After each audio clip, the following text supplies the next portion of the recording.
Dalam sejarah dunia, kita telah menyaksikan berbagai kekaisaran besar yang menguasai daratan dan lautan. Mereka membangun istana yang megah, menaklukkan negeri-negeri jauh, dan meninggalkan jejak kejayaan dalam kitab sejarah. Tapi di tengah semua itu, ada satu tempat kecil di tengah gurun yang bukan hanya menjadi pusat perhatian dunia Islam, tetapi juga menyimpan sebuah misteri spiritual yang tidak pernah terungkap sepenuhnya. Tempat itu adalah Ka'bah. Ka'bah bukan sekadar bangunan batu hitam, ia adalah jantung dunia Islam, arah kiblat miliaran umat manusia. Setiap hari seluruh Muslim di dunia menundukkan kepala ke arahnya. Tapi di balik kemegahannya, di balik jutaan doa yang terbang ke langit dari sekelilingnya, ada satu kunci kecil yang menyimpan rahasia besar. Dia adalah kunci Ka'bah. Kunci itu bukanlah kunci biasa. Bentuknya panjang, terbuat dari logam mulia, dulu dari besi atau perunggu. Kemudian beberapa kali diperbarui dengan perak dan bahkan emas oleh para khalifah dan sultan yang berkuasa sepanjang sejarah. Ujungnya memiliki batang panjang seperti kunci tradisional, sementara bagian kepalanya lebar dan biasanya diukir dengan kaligrafi Arab. Ayat Al-Quran, doa atau nama penguasa yang saat itu membuatnya. Kuncinya berukuran sekitar 30-40 cm, lebih besar dari kunci pintu rumah biasa, menunjukkan simbol kehormatan yang agung. Di masa lalu ketika kunci ini dibawa, orang-orang akan tahu bahwa yang membawanya bukan sekadar penjaga, tetapi pemegang amanah tertinggi Ka'bah. Bahkan sampai hari ini, kunci itu tetap disimpan secara khusus. Sekelas kerajaan Arab Saudi saja tidak bisa memegang kunci tersebut. Padahal hari ini, Arab Saudi adalah negeri yang megah. Mereka memiliki kekayaan minyak yang melimpah. Mereka mengatur seluruh sistem ibadah haji dan umrah. Mereka membangun menara tertinggi di dunia di samping Ka'bah, mengelola transportasi jutaan jamaah, bahkan menetapkan kebijakan-kebijakan penting tentang Masjidil Haram. Siapapun dari keluarga kerajaan tidak bisa sembarangan masuk dan mengambil alih kunci tersebut. Bahkan Raja Salman ketika ingin masuk ke dalam Ka'bah harus meminta izin kepada keluarga ini. Terus siapa sebenarnya keluarga yang sangat terhormat tersebut? Mereka adalah Bani Syaibah. Nah, di titik inilah kita perlu berhenti sejenak dan menaruh perhatian serius. Karena ada nama keluarga ini akan menjadi inti dari seluruh pembahasan ini. Satu nama yang walaupun jarang disebut dalam khutbah atau pelajaran sekolah, justru menyimpan kehormatan paling tinggi dalam sejarah spiritual umat Islam. Mereka bukan raja, mereka bukan keluarga istana, mereka bukan menteri atau penguasa militer, tapi mereka adalah satu-satunya keluarga yang diizinkan membuka pintu Ka'bah. Lantas siapa sebenarnya Bani Syaibah ini? Dari mana asal-usul mereka? Bagaimana mereka bisa mendapatkan kehormatan setinggi ini? Tapi untuk benar-benar memahami siapa mereka, kita tidak bisa memulai dari mereka.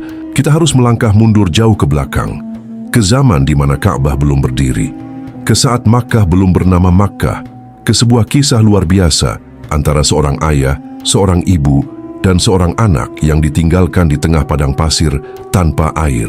Di sanalah kita akan bertemu Nabi Ibrahim dan Ismail, dua hamba Allah yang membangun Ka'bah pertama kali. Dari sinilah sejarah penjagaan Ka'bah dimulai.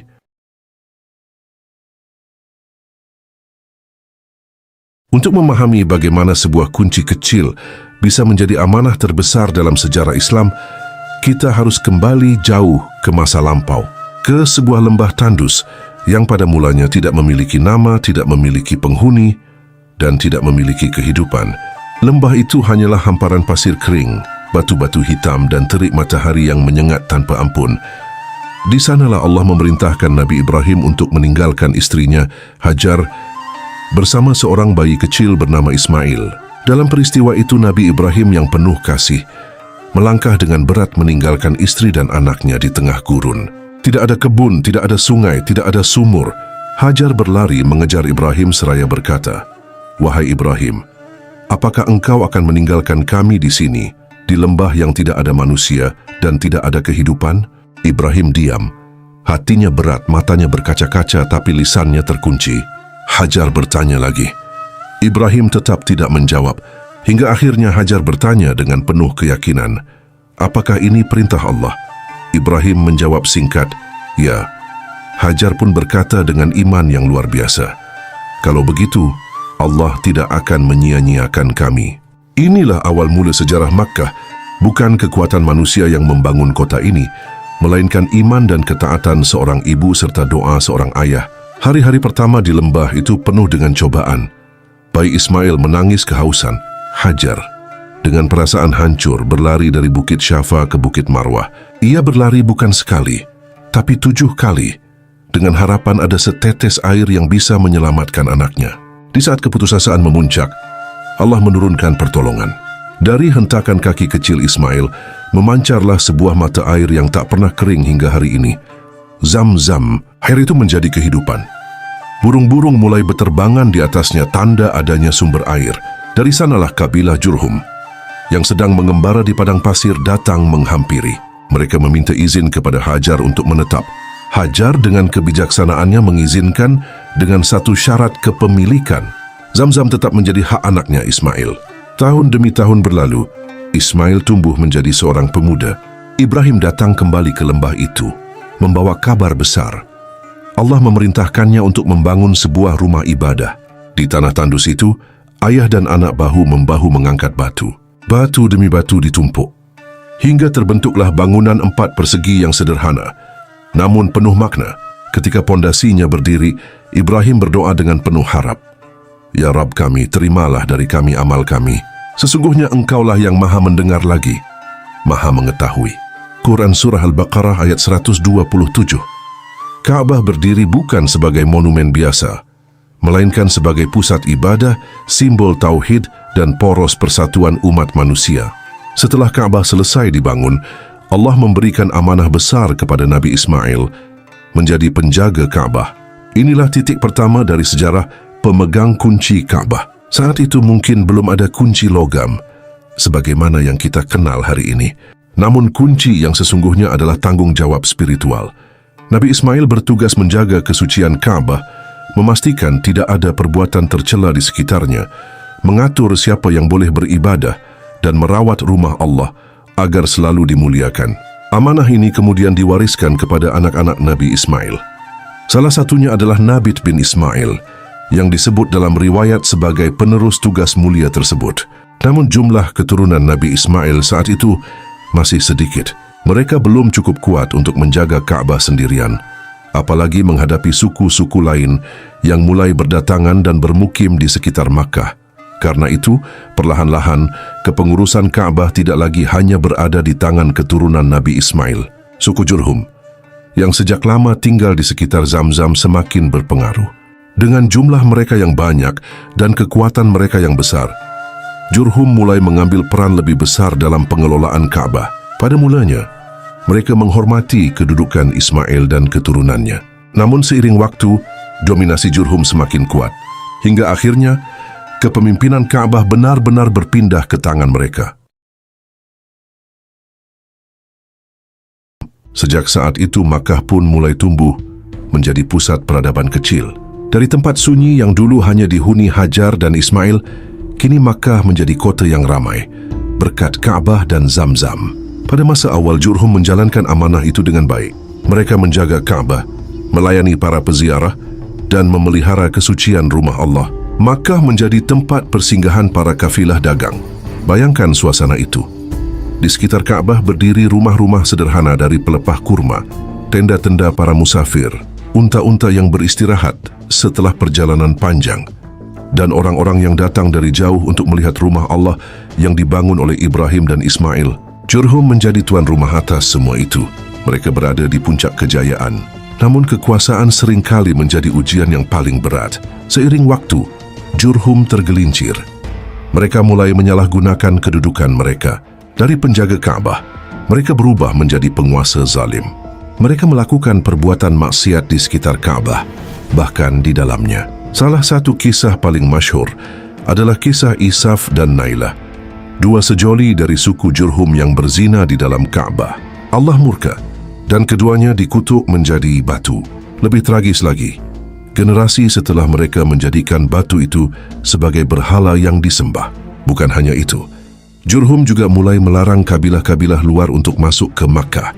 Padahal Ka'bah dibangun sebagai rumah ibadah untuk seluruh manusia. Mereka merusak fungsi Ka'bah dan mengubahnya menjadi simbol kekuasaan pribadi. Jurhum juga menyalahgunakan harta. Riwayat menyebutkan mereka mengambil persembahan yang ditaruh orang di Ka'bah, menjadikan harta itu untuk kepentingan pribadi. Mereka menutup akses kepada orang yang datang beribadah, dan sebagian dari mereka bahkan menjadikan Ka'bah sebagai tempat syahwat. Melihat kezaliman itu, keturunan Nabi Ismail yang masih lurus hatinya tidak tahan. Mereka sadar bahwa mereka belum cukup kuat untuk mengalahkan Jurhum. Maka sebagian dari mereka memilih meninggalkan Makkah dan menyebar ke seluruh jazirah Arab. Dari penyebaran itu lahirlah banyak bani dan klan keturunan Ismail yang kelak membentuk struktur sosial suku-suku Arab. Inilah awal mula keturunan Ismail tersebar luas, membangun cabang-cabang keluarga di berbagai tempat. Setelah menyaksikan kezaliman demi kezaliman yang dilakukan oleh suku Jurhum, orang-orang dari suku Khuza'ah akhirnya bangkit. Bersama sebagian keturunan Nabi Ismail yang masih bertahan di Mekah, mereka membentuk satu kekuatan yang cukup besar untuk mengakhiri dominasi Jurhum. Suku Jurhum yang dulu begitu dihormati karena jasanya kepada Nabi Ismail telah berubah menjadi penguasa yang korup dan sewenang-wenang. Mereka memonopoli Ka'bah untuk kepentingan pribadi, menindas para peziarah, dan menyalahgunakan kedudukan mereka sebagai penjaga rumah Allah. Khuza'ah bersama sekutu-sekutunya berhasil mengusir Jurhum dari Mekah. Namun sebelum pergi, suku Jurhum melakukan sesuatu yang akan dikenang dalam sejarah.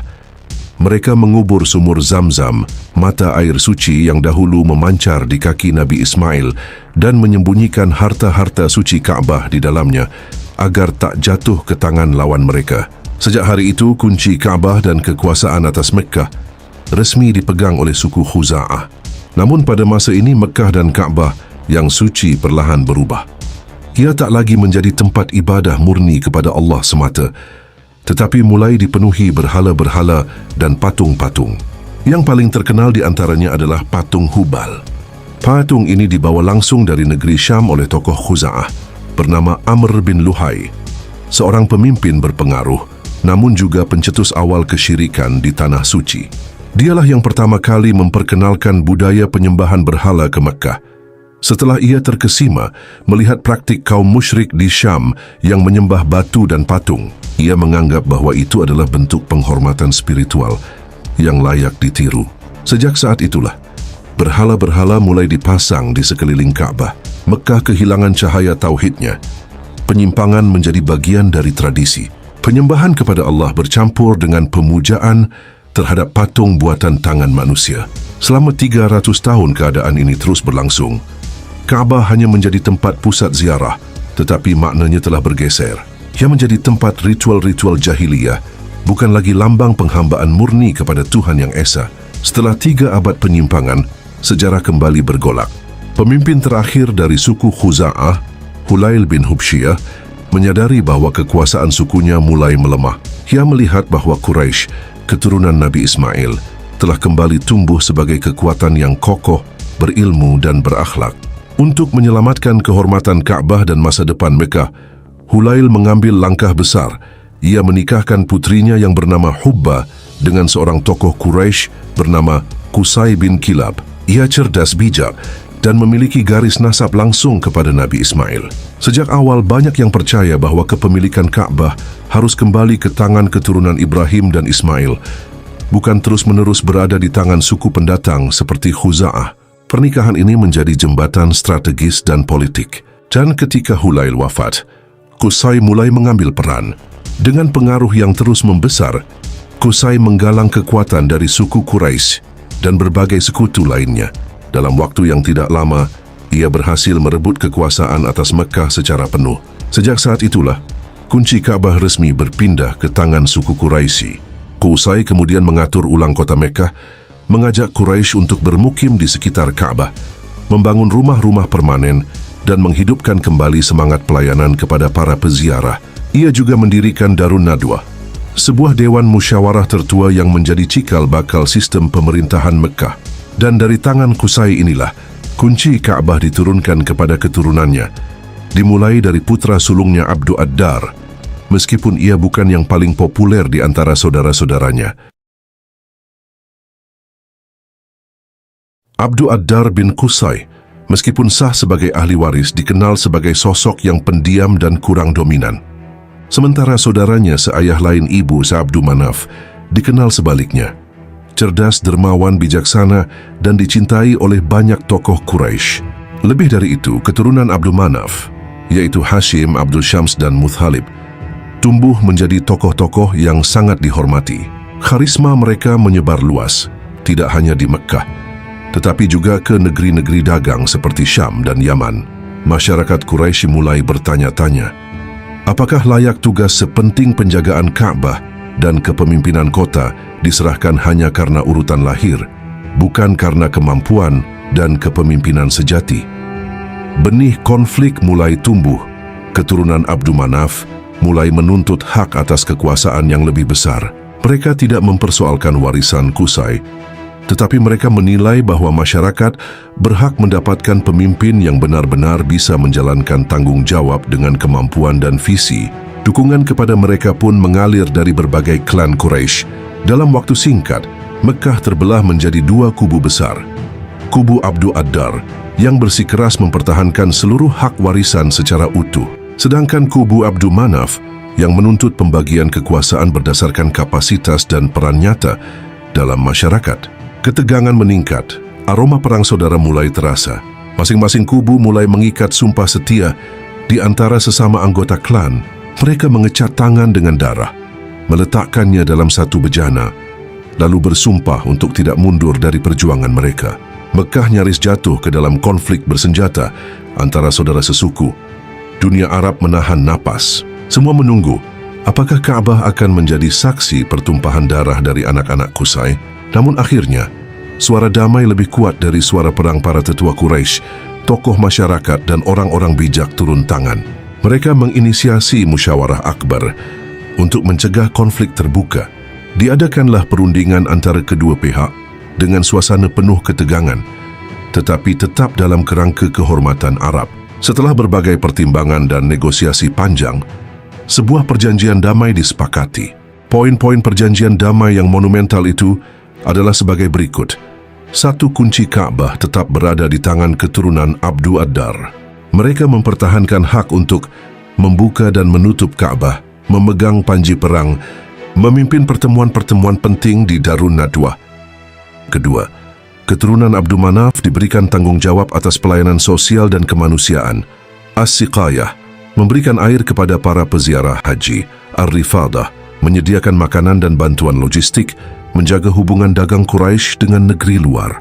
Pembagian ini menciptakan keseimbangan kekuasaan yang baru di Mekkah. Keturunan Abdu Ad-Dar menjadi penjaga simbol-simbol religius, sementara keturunan Abdu Manaf menjadi pilar utama dalam pelayanan umat dan pembangunan ekonomi. Pembagian ini tidak hanya meredakan konflik saat itu, tetapi menjadi model tatanan politik Mekkah hingga masa kenabian Muhammad Shallallahu Alaihi Wasallam. Warisan yang terus berlanjut. Dari keturunan Abdu Manaf lahirlah nama-nama besar seperti Hashim, tokoh legendaris yang membuka jalur dagang Quraisy ke Syam. Abdul Muthalib, yang menemukan kembali sumur Zamzam dan menjadi pemimpin besar Mekkah. Dan akhirnya Nabi Muhammad Shallallahu Alaihi Wasallam, sang penutup para nabi, yang membawa kembali cahaya tauhid ke Ka'bah. Sementara itu, keturunan Abdu Ad-Dar tetap mempertahankan kehormatan memegang kunci Ka'bah, yang terus diwariskan turun-temurun hingga pada masa Islam dikenal sebagai Bani Syaibah. Pada tahun ke-8 Hijriah, sebuah peristiwa monumental terjadi. Peristiwa yang menjadi salah satu titik balik dalam sejarah umat manusia. Peristiwa ini dikenal sebagai Fathu Makkah, penaklukan kota suci. Pasukan kaum muslimin yang sebelumnya terusir dari tanah kelahirannya, kini kembali ke Mekkah dengan penuh wibawa dan kekuatan. Dipimpin langsung oleh Rasulullah Muhammad Shallallahu Alaihi Wasallam, pasukan itu memasuki kota tanpa menumpahkan darah, tanpa membalas dendam. Hari itu, berhala-berhala di sekitar Ka'bah dihancurkan. Kemuliaan rumah Allah dikembalikan, dan kota Mekkah pun tunduk kepada cahaya tauhid yang selama berabad-abad tertutupi oleh awan kesyirikan dan kekuasaan jahiliyah. Setelah memasuki Mekkah, Rasulullah Shallallahu Alaihi Wasallam mengutus seseorang untuk memanggil Utsman bin Thalhah, seorang tokoh dari suku Quraisy yang sejak lama memegang kunci Ka'bah. Kunci itu diwariskan secara turun-temurun dalam keluarganya. Ketika Utsman datang, Rasulullah Shallallahu Alaihi Wasallam memintanya untuk membuka Ka'bah. Utsman pun menyerahkan kunci itu dengan hati yang berat dan guncang, menyadari bahwa perubahan besar tengah terjadi di hadapannya. Nabi Muhammad Shallallahu Alaihi Wasallam pun masuk ke dalam Ka'bah bersama beberapa sahabat dekat. Di dalam sana, beliau menyapu bersih patung-patung dan lukisan berhala yang menghina nilai tauhid. Beliau salat 2 rakaat dan mengembalikan Ka'bah kepada kesuciannya. Setelah Rasulullah Shallallahu Alaihi Wasallam keluar dari Ka'bah, turunlah sebuah ayat dari langit, ayat yang menetapkan hukum besar mengenai amanah. Sesungguhnya Allah menyuruh kalian untuk menyampaikan amanah kepada yang berhak menerimanya. Quran Surah An-Nisa ayat 58. Di saat itu, semua mata tertuju pada Rasulullah Shallallahu Alaihi Wasallam. Semua menanti keputusan. Siapa yang akan memegang kunci Ka'bah sekarang? Apakah akan diserahkan kepada Bani Hashim, kerabat dekat Nabi? Apakah akan diambil oleh negara Islam dan dijadikan simbol otoritas kenegaraan? Tidak. Nabi Shallallahu Alaihi Wasallam tidak mengikuti politik, beliau mengikuti wahyu. Beliau memanggil kembali Utsman bin Talha, lelaki Quraisy yang sebelumnya masih dalam keadaan musyrik, namun kini hatinya mulai terbuka terhadap kebenaran. Lalu beliau menyerahkan kembali kunci Ka'bah kepadanya, seraya bersabda dengan kalimat yang menggema sepanjang zaman, "Ambillah kunci ini, wahai Bani Talha, untuk selama-lamanya. Hari ini adalah hari kebaikan dan kesetiaan. Tidak akan mengambilnya dari kalian kecuali orang yang zalim." Hadis riwayat Al-Hakim. Lantas siapakah Bani Talha ini? Dan bagaimana mereka kemudian dikenal sebagai Bani Syaibah, satu-satunya keluarga di dunia yang sah memegang kunci Ka'bah hingga hari ini? Semua bermula dari Qusay bin Kilab, pemimpin agung Quraisy dan pendiri tata kelola Mekah. Dari Qusay lahir anak sulungnya, yaitu Abdu Ad-Dar. Dari Abdu Ad-Dar, kekuasaan penjagaan Ka'bah lalu diwariskan ke anaknya, yaitu Utsman bin Abduddar. Lalu Utsman menyerahkan kepada anaknya Syaibah, lalu diteruskan kepada anaknya Talha bin Syaibah. Dan dari garis inilah lahir Utsman bin Talha, penjaga kunci Ka'bah saat Fathu Makkah. Dan setelah peristiwa besar itu, garis amanah penjagaan Ka'bah tetap berada di tangan keturunan Syaibah, sebagaimana yang ditetapkan sendiri oleh Rasulullah Shallallahu Alaihi Wasallam. Tidak ada raja, tidak ada kekuasaan yang berhak merampasnya. Sejak hari itu, kunci Ka'bah tidak lagi bisa diambil oleh siapapun. Tidak oleh raja, tidak oleh khalifah, tidak oleh penguasa manapun di muka bumi ini, kecuali ia termasuk orang yang zalim. Sabda Rasulullah Shallallahu Alaihi Wasallam bukan hanya wasiat, itu adalah syariat. Sebuah ketetapan langit yang bersifat abadi dan mengikat.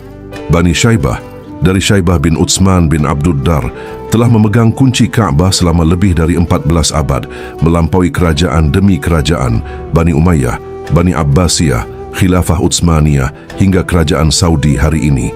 Setiap kali Ka'bah akan dibuka, kunci itu tetap datang dari tangan yang sama. Bani Syaibah, penjaga amanah yang tak tergantikan,